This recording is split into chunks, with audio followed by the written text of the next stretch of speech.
J'ai descendu dans mon jardin, j'ai descendu dans mon jardin. Le festival, dans sa toute première édition, nous l'avons voulu coloré, poétique, mystérieux, vous verrez parfois à la bougie, innovant et mettant en valeur notre patrimoine. Alors je souhaite tout d'abord remercier les propriétaires des jardins qui ont accepté de jouer le jeu et qui vont ouvrir leur jardin et faire découvrir au public, qui seront des petits groupes de privilégiés et des adhérents, leur univers. Je déclare ouvert le premier festival J'ai descendu dans mon jardin. Voilà. Hop là.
En fin de compte, c'est super que les abonnés puissent se rassembler comme ça, en fin de compte, par rapport à une défense du patrimoine.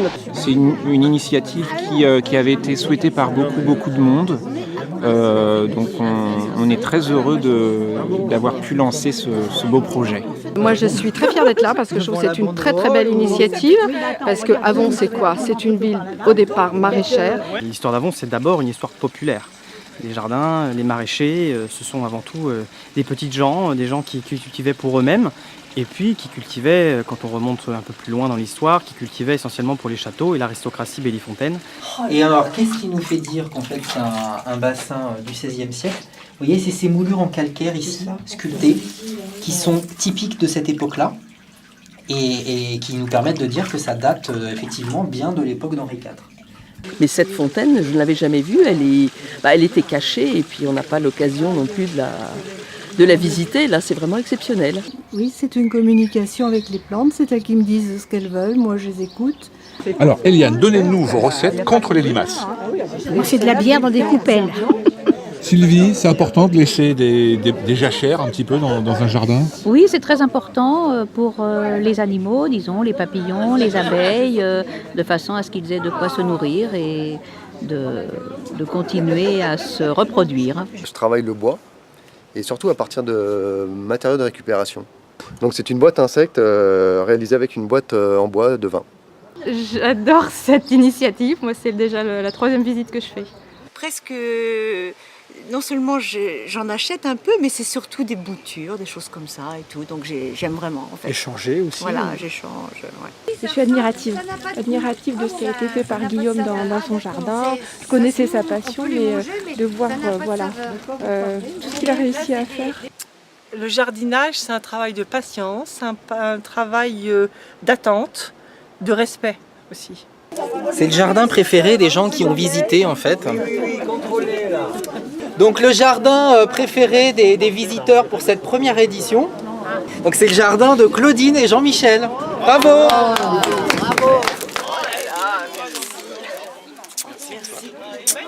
Je suis complètement émue et tout, hein. Franchement, je n'en reviens pas. Non. Entre 300 et 350 visiteurs sur ces 15 jours, donc c'est une vraie réussite pour ce premier festival, vraiment une fierté pour les membres de l'association, les bénévoles qui ont œuvré pour que tout ça puisse exister. Parole de maraîcher doit continuer à porter ce chemin et cette voie d'alliance entre la découverte du patrimoine et les moments d'échange qui donnent sens à ce qu'on fait au sein de l'association. Donc on refera bien entendu une 2e édition l'année prochaine, mais on va essayer de se reposer un petit peu parce qu'après 15 jours c'est fatigant, et puis de préparer ce 2e festival tranquillement pour l'année prochaine. Par une tiède nuit de printemps, il y a bien de cela 100 ans, que sous un brin de persil sans bruit, tout menu naquit, chant de la lune, chant de la lune. Il était haut comme un champignon, frêle, délicat, petit, mignon, et jaune et vert comme un perroquet, avait bon caquet, Jean de la lune, Jean de la lune. Pour Cannes il avait un cure-dent, cligné de l'œil, marchait en boitant, et demeurait en toute saison dans un potiron.